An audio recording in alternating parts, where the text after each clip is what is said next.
শব্দ নিয়ে fair and lovely. একটা সময় আমার এক বন্ধু বলেছিল ফেয়ার অ্যান্ড লাভলি মাখলেই যদি সবাই সুন্দর হয়ে ওঠে, সবাই ফর্সা হয়ে ওঠে, তাহলে আফ্রিকায় কি কেউ সুন্দর নেই? সেই ফেয়ার অ্যান্ড লাভলি তার নাম চেঞ্জ করেছে। এটা একটা মানুষের বড় জয়, কেননা সৌন্দর্য বলতে শুধুমাত্র ফর্সা বিষয়কে বোঝায় না। বিশেষ করে ভারতবর্ষের মতো দেশে দ্রৌপদী হলেন একজন অন্যতম সুন্দরী। তার নাম হলো কৃষ্ণা, অর্থাৎ সৌন্দর্য বলতে বোঝায় জীবনের সেই পরতগুলোকে যেগুলো ছাড়া জীবন সুন্দর হয় না। সেই সৌন্দর্যর ক্ষেত্রে আজকে কিন্তু দেখা যাচ্ছে ফেয়ার অ্যান্ড লাভলি তাদের নাম চেঞ্জ করেছে, এবং এই নাম চেঞ্জ করতে তারা বাধ্য হয়েছে। তার কারণ হচ্ছে গণ আন্দোলন একটা নতুন পরিসর তৈরি করে। আজকে বিশ্বজুড়ে ব্ল্যাক লাইফস ম্যাটার্স সহ যে গণ আন্দোলনগুলো গড়ে উঠছে, সেই গণ আন্দোলন কিন্তু শুধুমাত্র রাজনীতির ক্ষেত্রে পরিবর্তন দাবি করছে না। সেই গণ আন্দোলনের ভেতর থেকে সংস্কৃতির ক্ষেত্রেও কিন্তু আমরা বিরাট বড় পরিবর্তনের দাবি উঠে আসছে। অনেকদিন আগে রবীন্দ্রনাথ লিখেছিলেন আমি রূপে তোমায় ভোলাবোনার কথা। আজকে বোধহয় সেই জায়গাগুলো গভীরতরভাবে উঠে আসছে। ফেয়ার অ্যান্ড লাভলি বলতে শুধুমাত্র সুন্দরী বোঝায় না, ফেয়ার অ্যান্ড লাভলি বলতেই কিন্তু সুন্দর বোঝায় না। আমার এক বন্ধুকে খুব আম আদমির সম্পর্ক নেই, সে প্রায় ইংরেজের মতো একজন 6 ফুট লম্বা ফর্সা সাহেবের বর্ণনা দেবে, এবং নারী হিসেবেও সে কিন্তু সেরকমই একজন নারীর বর্ণনা দেবে যে প্রবলভাবে ফর্সা এবং যে খুব আয়তনে বেশি। অর্থাৎ আমাদের সমস্ত স্বপ্নের মধ্যে একটা ইউরোপীয় আদল চলে এসছে। এই ইউরোপীয় আদল চলে এসছে বলেই ফেয়ার অ্যান্ড লাভলির মতো বিজ্ঞাপন বা ফেয়ার অ্যান্ড লাভলি এতদিন ধরে ভারতীয় জনজীবনে কাজ করেছিল। ভারতীয় জনজীবনে ফেয়ার অ্যান্ড লাভলির একটা জায়গা এতদিন ধরে ছিল। আপনি দেখুন গত স্বাধীনতার পর থেকেই ভারতবর্ষ জুড়ে এত আন্দোলন হয়েছে, বিভিন্ন নকশালবাড়ি সহ বিভিন্ন আন্দোলন হয়েছে, কিন্তু কেউ এই বিষয়, এই যে রূপচর্চা, মানুষের সৌন্দর্য, নান্দনিকতার যে বিষয়গুলো আছে, যে বিষয়গুলোর মধ্যে গভীরভাবে শোষণ লুকিয়ে থাকে, সেগুলো নিয়ে কিন্তু আমরা সেভাবে কথা বলার সুযোগ পাইনি। এবার আপনি বলবেন নান্দনিকতার মধ্যে শোষণ কী করে লুকিয়ে আছে? একটা কালো মেয়ে সে আয়নার সামনে দাঁড়িয়ে বারবার খালি ক্রিম মেখে যাচ্ছে, ফেয়ার অ্যান্ড লাভলি, অর্থাৎ সে যে কতটা সুন্দর সেটা বোঝারই সে সুযোগ পাচ্ছে না। এর চেয়ে বড় শোষণ আর কী হয়? সেই কোথায় যেন একটা স্টুডিওতে দেখেছিলাম এক ফটোতেই বিয়ে, অর্থাৎ সমস্ত বিষয়টাই যেন একটা মেকানিজম। এই যে মেকানিজমের চর্চা, যেটা ভারতীয় জীবনবোধেরই চর্চা নয়, এটাই তো শোষণের সবচেয়ে বড় জায়গা। আর এই শোষণের বিরুদ্ধেই কিন্তু আজকে আমাদের লড়তে হবে। আন্দোলন মানে কিন্তু শুধু স্টিরিওটাইপ কিছু সাংগঠনিক ব্যাপার নয় যে আমরা রাস্তায় নামলাম, হাত তুললাম, সবাই যে যার মতো বাড়ি চলে গেলাম। আন্দোলন মানে অনেক বেশি গভীরতর একটা মননের ব্যাপার, যেখান থেকে আমাদের মনগুলো পরিবর্তন হওয়া দরকার। কেননা মন পরিবর্তন না হলে কিন্তু আন্দোলনও দাঁড়ায় না। অনেকদিন আগে তাই রবীন্দ্রনাথ আক্ষেপের সুরে বলেছিলেন এইভাবে কি আন্দোলন গড়ে তোলা যায়? তিনি বলছেন যে একজন বর্ণ হিন্দুর বাড়িতে একজন মুসলমান এসছেন, তারা একটু আগেই মিছিলে একসাথে হেঁটেছেন, তারা একসাথে বঙ্গভঙ্গের বিরুদ্ধে স্লোগান দিয়েছেন, কিন্তু তারপর রবীন্দ্রনাথ অবাক বিস্ময়ে দেখছেন অন্য একটা গল্প। রবীন্দ্রনাথ দেখছেন যে ওই মুসলমান ভদ্রলোকটিকে হিন্দু ভদ্রলোকটি বলছে আপনি আমার দাওয়া থেকে দয়া করে নেমে যান, আমি এখন জল খাবো। তখন রবীন্দ্রনাথের মধ্যে প্রশ্ন আসছে, আমাদের মনেই যদি এত অসৌন্দর্য থাকে, তাহলে আমরা সুন্দর সমাজটা গড়ব কী করে? তাহলে এই সুন্দর সমাজটা গড়ার জন্যে কিন্তু অসুন্দরের বিরুদ্ধে লড়তে হবে। ফলে স্বদেশী আন্দোলন বা যে কোনো আন্দোলন আমাদের দেশে সফল হয়নি কেন? তার কারণ তার ভেতরের বীজগুলোতে ভয়ঙ্কর প্রবলেমগুলো ছিল, আর সেই প্রবলেমটার সাথে কিন্তু এই ফেয়ার অ্যান্ড লাভলির বিষয়টাও গভীরভাবে সম্পৃক্ত ছিল। কেননা আমরা মনে করেছি যে ইউরোপ আমাদের যা শিখিয়েছে, ইউরোপ বলতে কি মেকলের সভ্যতা আমাদের যা শিখিয়েছে সেটাই বোধহয় শিক্ষা। তাই জন্য দেখবেন যে আমি একটা জায়গায় গেছিলাম, সেখানে দেখছিলাম যে অনেকগুলো চেয়ার পাতা রয়েছে, তা আমি মাঝখানে চেয়ারটায় বসে গেছি। তখন একজন ভদ্রমহিলা এসে বলছে না আপনি তুমি এখান থেকে ওঠো ভাই, তুমি এখান থেকে ওঠো, আপনি উঠুন, কেননা এটা একজন নেতার জন্য সংরক্ষিত চেয়ার। আমি বললাম কেন, উনি ওই চেয়ারে বসতে পারবেন না কেন? তাহলে এইটা হচ্ছে আমাদের এখানে জায়গা। আমরা একসাথে মুখে সাম্যের কথা বলছি, কিন্তু আমাদের এখানে বিশিষ্ট লোকেদের জন্য একটা চেয়ার সংরক্ষিত থাকে। এবার কেউ প্রশ্ন করতে পারে ভাই যে তুমি এত বড় কথা বলছো, তুমি আর সে এক নাকি? বিশিষ্ট লোকেরা তাদের কি কোনো অবদান নেই? আমি লেনিনের কথা বলবো, লেনিনের চেয়ে বিশিষ্ট লোক তো পৃথিবীর ইতিহাসে খুব কম আছে। তিনি কিন্তু নিজের জন্য কোনো আলাদা চেয়ার সংরক্ষিত করেননি। তিনি উল্টে রুশ বিপ্লবের পরে যেটা করেছিলেন সেটা হলো জারের বসার জায়গাকে তিনি অপেরা হাউসে সংরক্ষিত করে দিয়েছিলেন সুতাকল শ্রমিকের জন্যে। সুতরাং এই বোধগুলোই কিন্তু ফেয়ার অ্যান্ড লাভলির বিষয়গুলোকে চ্যাম্পিয়ন করে দেয়। এই বোধগুলোই কিন্তু আমাদের মাথার মধ্যে সৌন্দর্যের একমুখী একরৈখিক একটা কনসেপ্ট তৈরি করে দেয়। আর সৌন্দর্যের এই একমুখী একরৈখিক কনসেপ্টের বিরুদ্ধেই কিন্তু আমাদের গোটা লড়াইটা আছে। আর এই সৌন্দর্যের একমুখী রৈখিক কনসেপ্টের বিরুদ্ধে লড়াইয়ের কথা যখন আসছে, তখন একজনের কথা আমি গভীরভাবে উচ্চারণ করতে চাই। তার কথা ছাড়া কিন্তু এই লড়াইয়ের গল্প সেইভাবে ভাষা পাবে না। হ্যাঁ, সেই ভদ্রলোকের নাম হলো নন অ্যান আদার ঋত্বিক কুমার ঘটক। ঋত্বিক কুমার ঘটকের আপনি যদি সুবর্ণরেখা দেখেন, সেখানে একটা অন্য রাম সীতার গল্প পাবেন।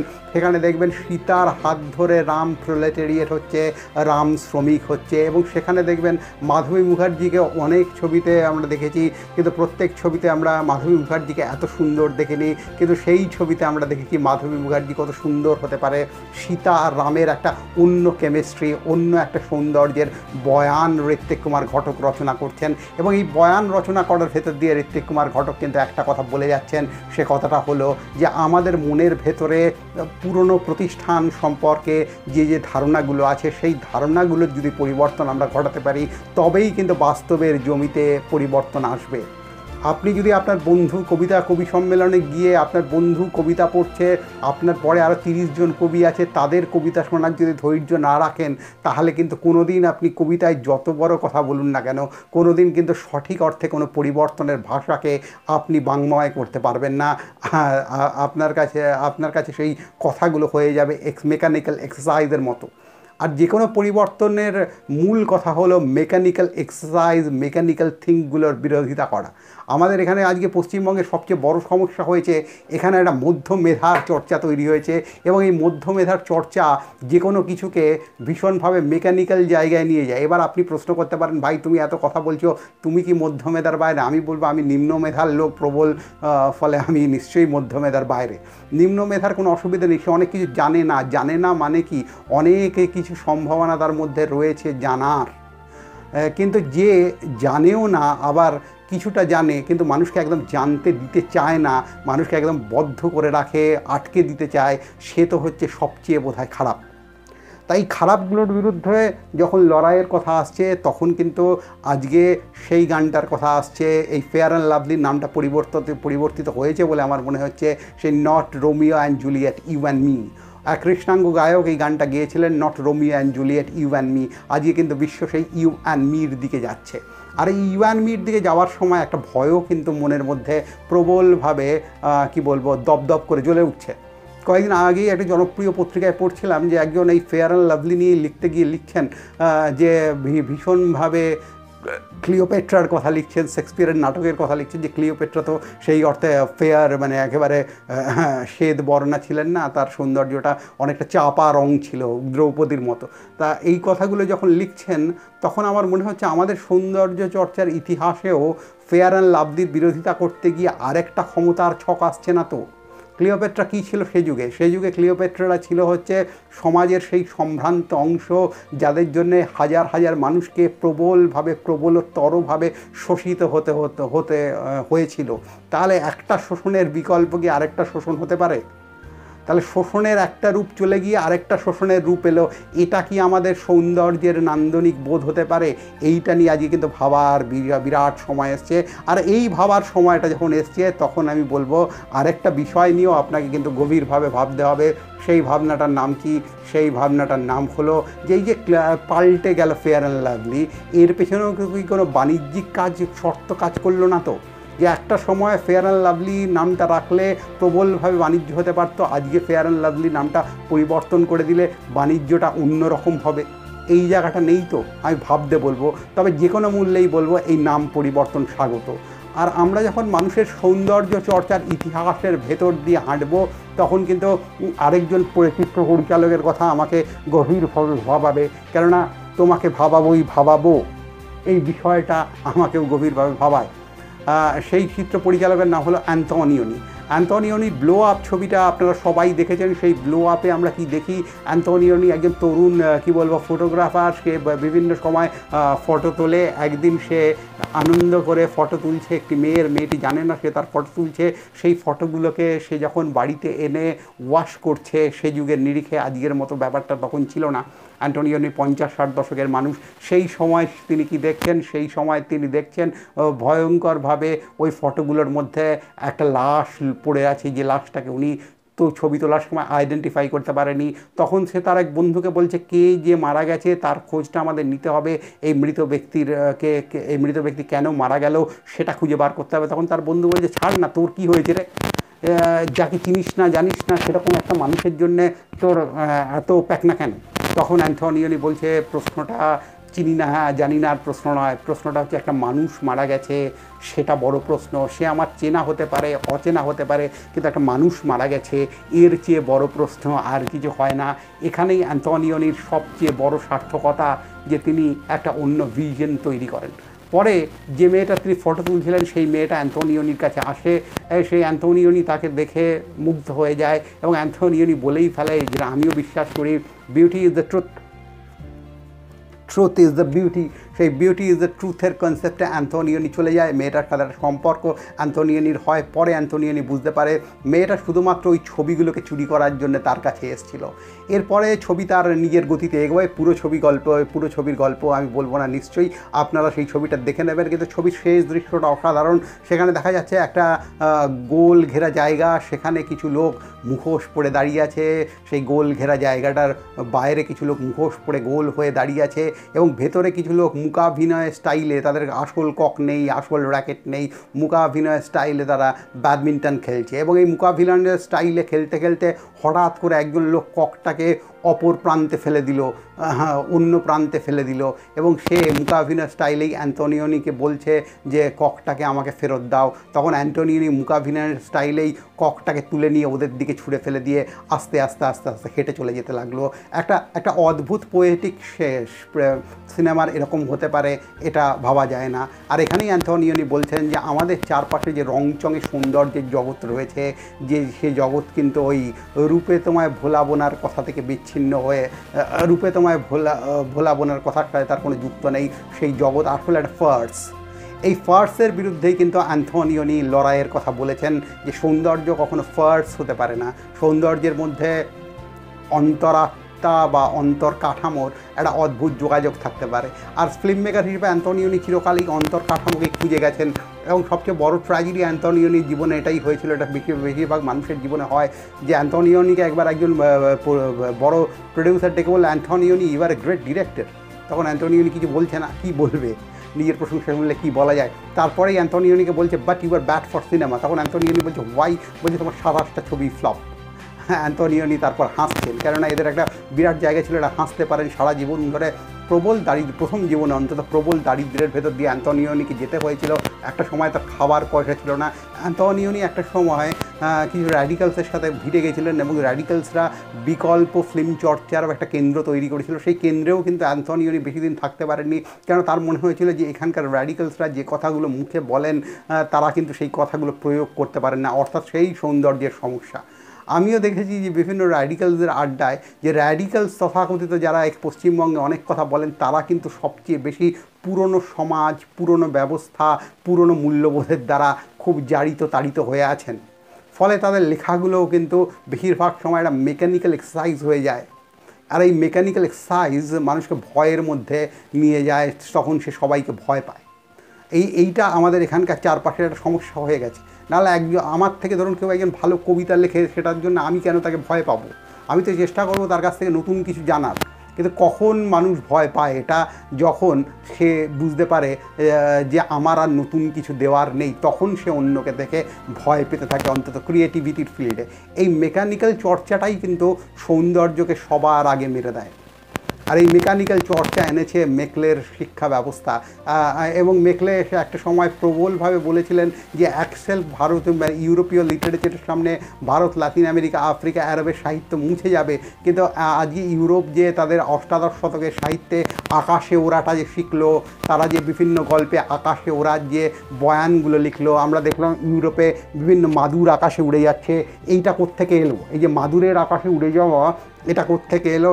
এটা এলো প্রবলভাবে কিন্তু অ্যারাবিয়ান লিটারেচার থেকে। যাই হোক, আবার অ্যান্তোনিওনিতে ফিরি, সৌন্দর্যের গল্পে ফিরি।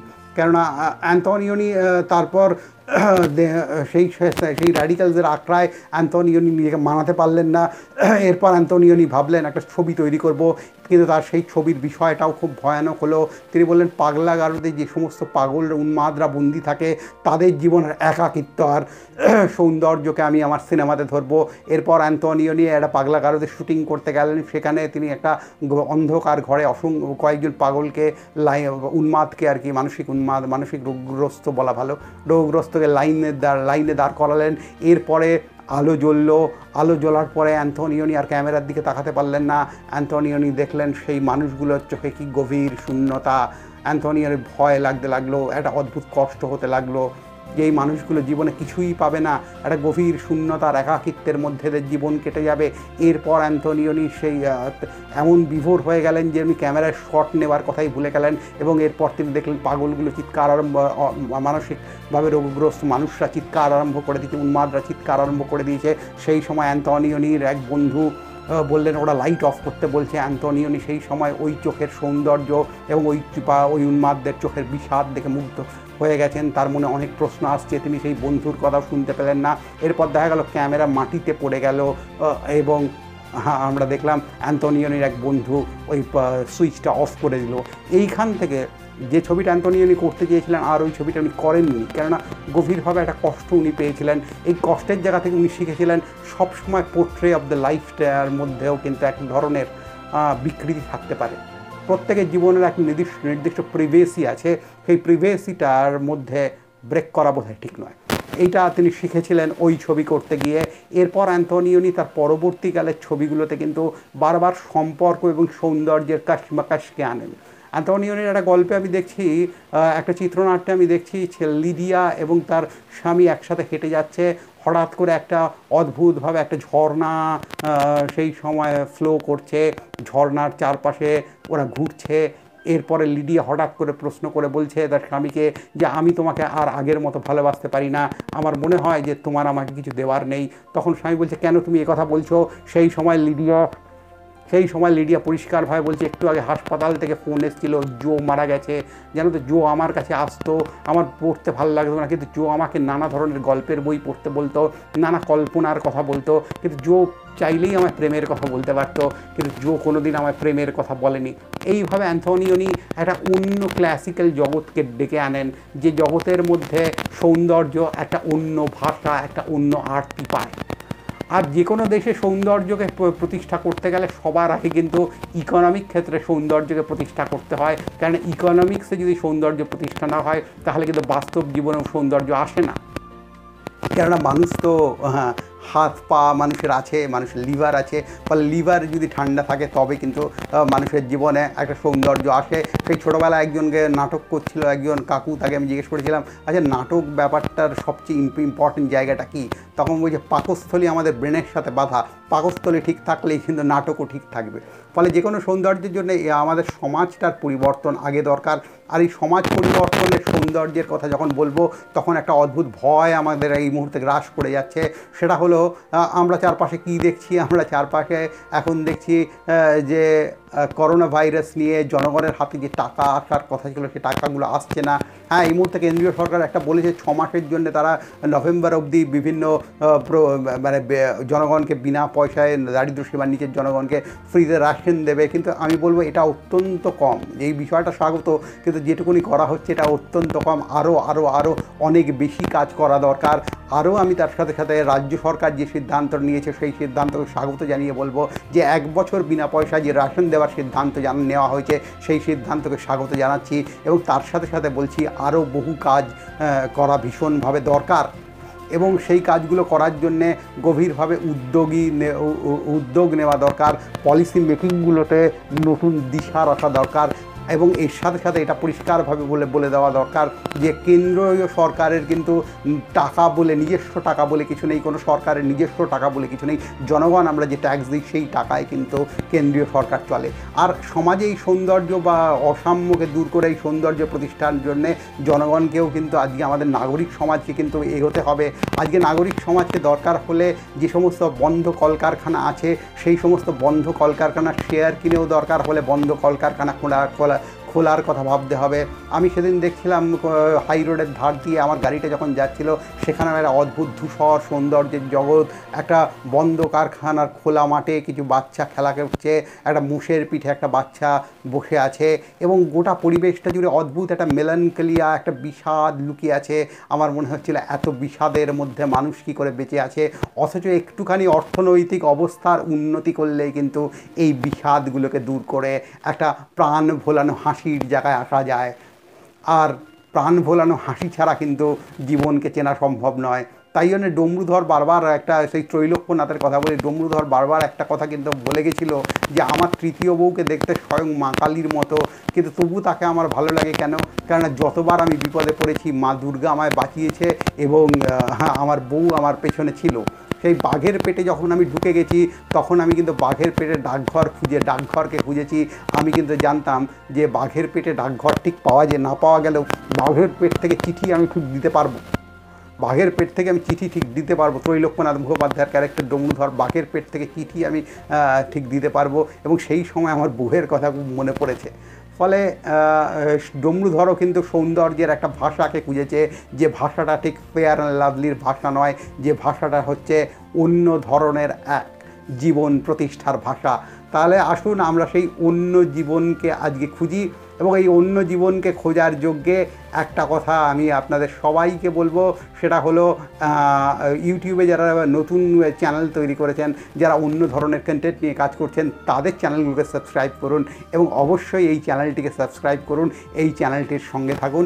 আজকের মতো টাটা, কবি আলবিদা।